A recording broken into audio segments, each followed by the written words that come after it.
Good morning, good morning, good morning, good morning, and welcome back to the Operation Hill One Charge channel where we do what? Focus on healing, humor, and hot topics. What's up, you nosy bitch? If you are here, you are tuned into the healing segment of my channel where we address these Dear Deja letters.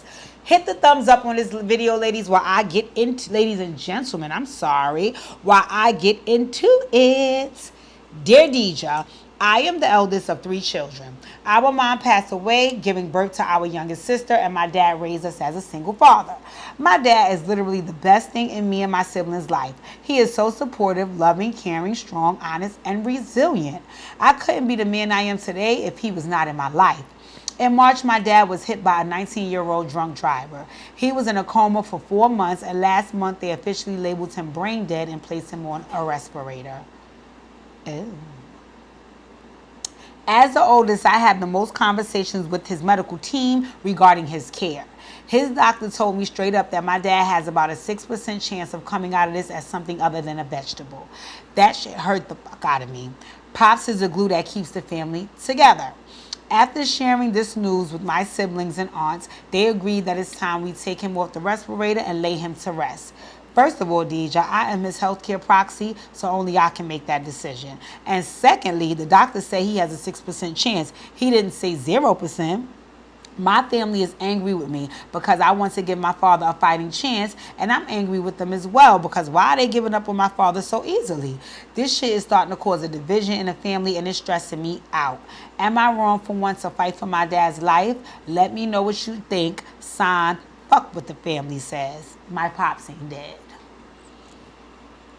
Alrighty then. Take a sip of my drink.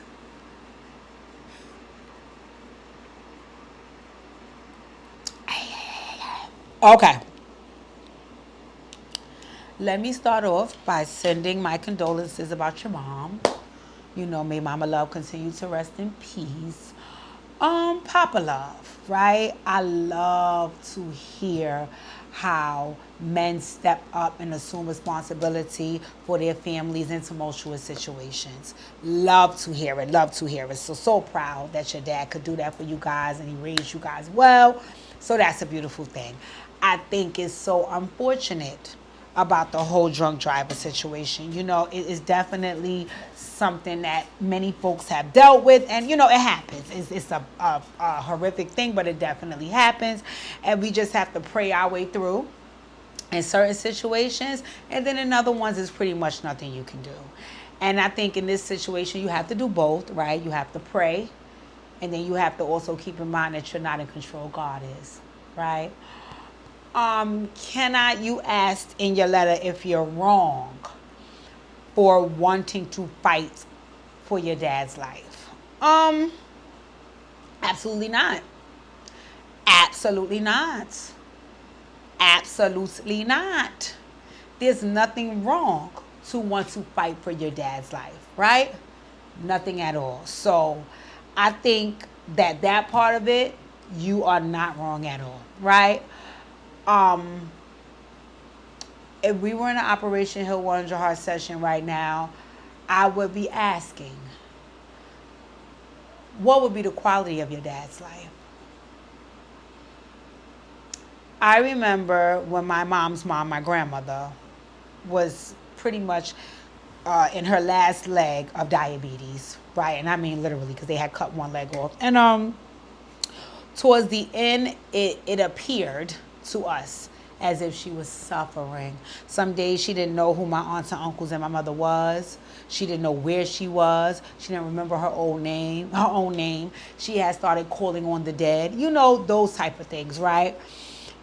And I remember, you know, I had went with my mom to see her a few times in the hospital, but it became too much because, you know, going there and seeing my grandmother like that hurt me, and then seeing my mom so overwhelmed with emotion hurt me more. So it was just too much. And I remember when my grandmother passed away, you know, my mom definitely, all of my aunts, everybody, my uncles, everybody was upset, right? But I remember talking to my mom, and she said she felt relief. And I remember looking at her like, because you're my mom, I would never feel any relief about not having you here. She said, no, Khadijah, I don't feel relief about losing my mom, and I don't feel relief about not having her here. I feel the relief and she's no longer suffering. And she said because her quality of life had disintegrated so far down that I didn't want my mother to have to continue to live that way. And I remember thinking like, wow, that always stuck with me. So as I got older, me and my mom had the conversation when we lived together a couple of years back. I'm like, Ma, so if you got on like life support or anything like that, would you want for us to? She said, absolutely not. Absolutely not. I don't want any extraordinary measures taken. Let me go. And I said, really? She said, yeah. She said, because then what quality of life would I have? You remember your mother as a dancer, a car player, cooking, having fucker. That wouldn't be me anymore. Is that the mom you want to now get to know? You know, so I say all that to say, while I would never say that you're doing anything wrong wanting to fight for your father's life, I just would have to question what quality of life do you think that he would have after you continue to allow him to move forward. And the reason why I said that is because you said that the doctor said he has a 6% chance, right, of being able to come up out of this as something other than a vegetable. That means he has a 94% chance of not, right?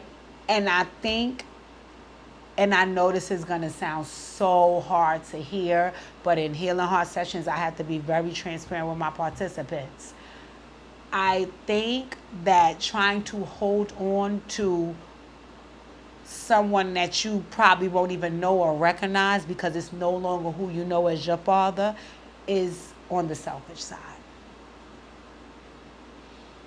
Because having to live as a man other than the one you've known for your entire life will not only break him, it will break you. It will break you. Having to do things and show up in ways for your father where he never needed you before because of the type of man he was is going to hurt you. It's going to break you. But being able to physically see him every day is what you're thinking will bring you peace. Not being able to talk to him, not being able to hear his response, know what he's thinking or feeling, not being able to even see him smile. That's what you want to see is the vegetable. You know, and I'm not saying this to be insensitive. I'm really not. I'm not. I just want you to be clear on what you're doing, because I think that's what's helping you to hold on to the anger and the disappointment that you feel for your family, because you're not clear on what you're doing. So it's upsetting you with what they want to do, right? And I think for them, they're getting angry as well because in a sense, and I know this is not the facts for you, but I'm just giving you what they may be thinking.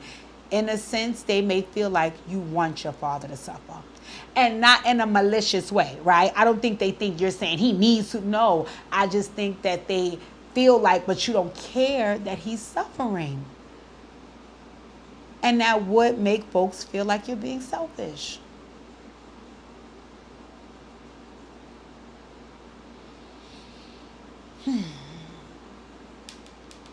The only thing guaranteed in life is death. The only thing guaranteed in life is death.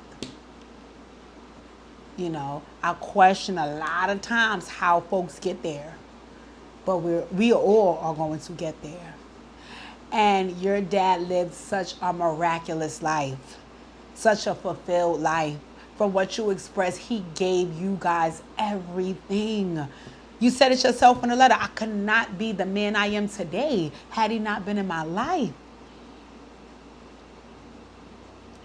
The one thing in these moments that you can give him is peace. And keeping him around to allow folks to poke and prod at him, not knowing if that will help him in any kind of way, I don't think would be his idea of having peace. Am I saying to terminate the life support for your dad? Absolutely not. I don't get to tell you what to do. But I definitely want you to be open to all the decisions that's being made at this moment, right? Cause the division is causing in your family. That's obvious. That's obvious. It is going to cause a division because you guys have opposing views. You have opposing views. And the same way how you want to be able to walk in and see your dad's face, you know, so it's hard for you to let him go, it's probably the same way your family doesn't want to have to walk in and see him suffering. So they want to let him go. So you guys are all coming from a good place. It's just not the same place. And everybody is coming from their personal feelings. When everybody is forgetting to do what's best for dad. So while I understand that you are the healthcare proxy, so you make all the rules, you're the grand exalted ruler, you have to keep in mind that these other folks, they are his children as well. These are his siblings. And the same love and protection that you have for your dad, they have for their brother and their dad. So neither one of you guys are wrong, but you need to rethink your decision so you can make the best one for your dad. My suggestion would be gathering the medical team, your family, and y'all all sit down. That is honestly the truth. I think that you should gather the medical team, your entire family, your dad's siblings and your siblings, and you all should sit down. And I think you should get some medical professional advice, right? Now, after you get the medical professional advice, I would be asking, where are you in your walk with religion and spirituality? Because I know for me, I am not at all a religious person, but I'm heavily spiritual. So for me, it would be like, you know what? Now that the doctors told me what they think is best for my dad, I need to take this to the higher power. You know, and I don't necessarily know if I would go into a church, but I probably would spend a few days fasting and praying, because I know that I can get the answer I need for this difficult situation. All the signs will fall into play if right now I give all my obedience and patience to God. And that's exactly what I would do. That's exactly what I would do. I would say, you know what? Thank you guys for all of your feedback. Let me just give me a few days to get deep in prayer and deep in connection with God. But that's because of, you know, the way my spirituality is set up. And then I know I will receive all the answers that I need to make the best decision for my father. Let me say that again. To make the best decision for my father. Not the best decision for my siblings, not the best decision for his siblings, not the best decision for me. The best decision for my father. And I know that that seems difficult because he's not sitting up talking, telling you what he wants. But I think that all of you, his siblings and your siblings and you included, know your father well enough to know if this is the way that he wanted to live.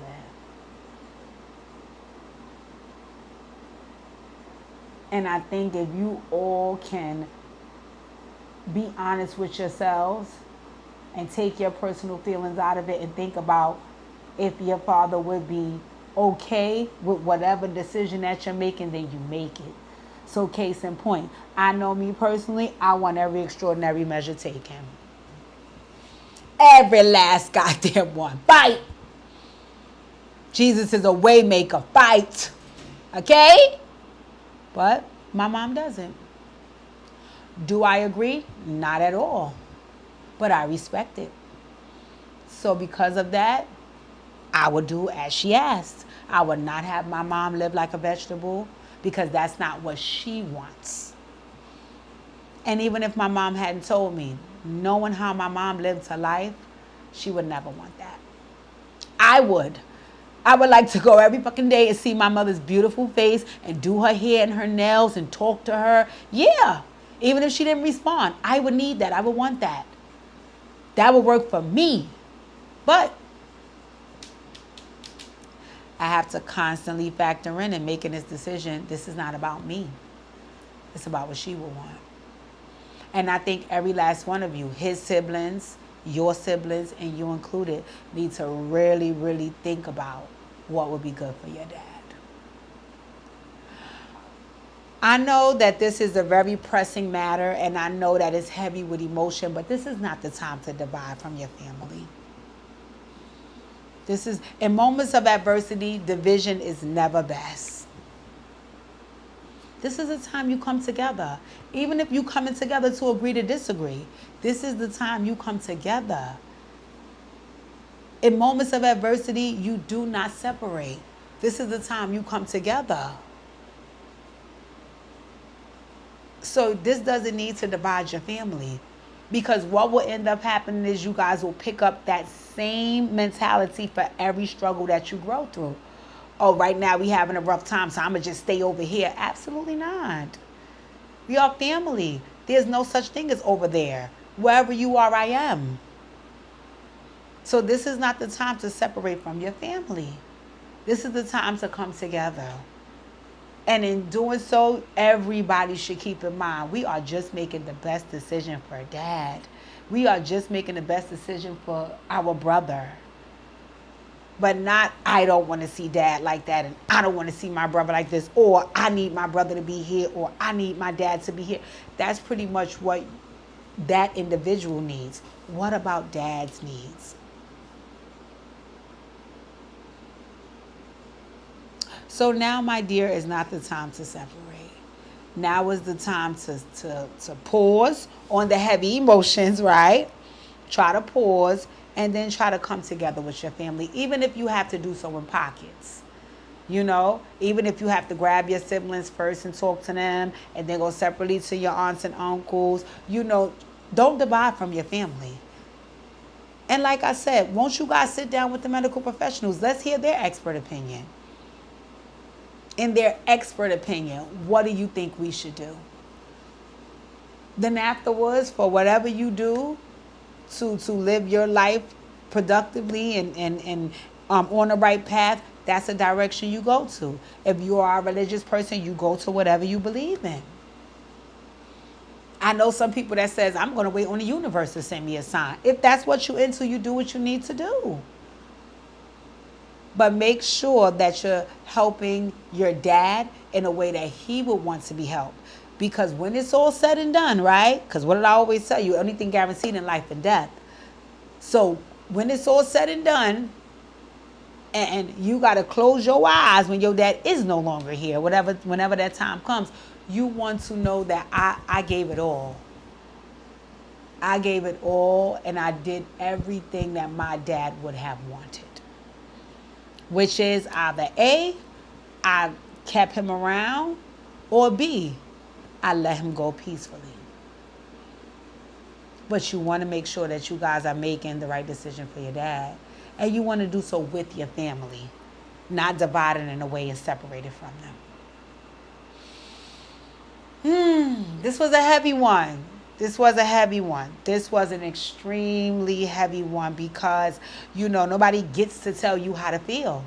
And there is no right or wrong answer because we're trying to do what's best for dad when we're not getting any feedback from dad. So that's incredibly hard for all of you. But now is the time to come together and put your thinking caps on because you all have been in this man's life for a significant amount of time. You all know what he wants. You guys are just factoring what you want before you thinking about his needs. So don't divide from your family. Don't separate. Come together, my dear. It's time to make that decision, whatever it may be, that works best for dad. Okay, in the meantime, in between time, before you can even gather your thoughts and get yourself together, you think you may need to come in for your healing heart session and we can have a conversation about, you know, what can we do? What can we do? How do we approach this? What is next steps? Even if you need to come in for your healing heart sessions and just get a good cry out. Because sometimes that's what I need. I get it. I get it. I get it. But once you have identified what needs to be done on behalf of your father, then you have to concede with your family and make sure that y'all make this happen together. Because I know for a fact, ultimately, that's what your dad will want. It's for y'all to be together, if nothing else. All right, my dear. Okay, all right. I'm praying. I'm praying that the best decision is made for dad, because it has to be. And because, the morning is tough. The morning is tough. Whether your dad is put away or whether he's there, it's just the fact that he's not your dad in these moments. He's not who you know and remember and who raised you. And I know that shit has to hurt. But where there's life, there's hope. You're still around, your siblings still around, and you guys can make the best decision along with your aunts and your uncles to do things the right way. God won't have it any other way. All right, my dear. So I'm here. I'm here if you need me. I'm here if you need to talk. I'm here if you want to. I'm here. I'm here. If you need to come get your session, I'm here. Ladies and gentlemen, please hit the thumbs up on this video and then drop down in the comment section and let me hear some feedback. Have you ever been through something like this? Have you ever had the responsibility of dealing with a situation this serious? If so, what did you do? If not, and you just have an opinion, what would you do? Make sure you drop down in the comment section. Let me know all your feedback. Thank you guys for tuning in. Do not forget to hit the thumbs up, and you have a blessed day.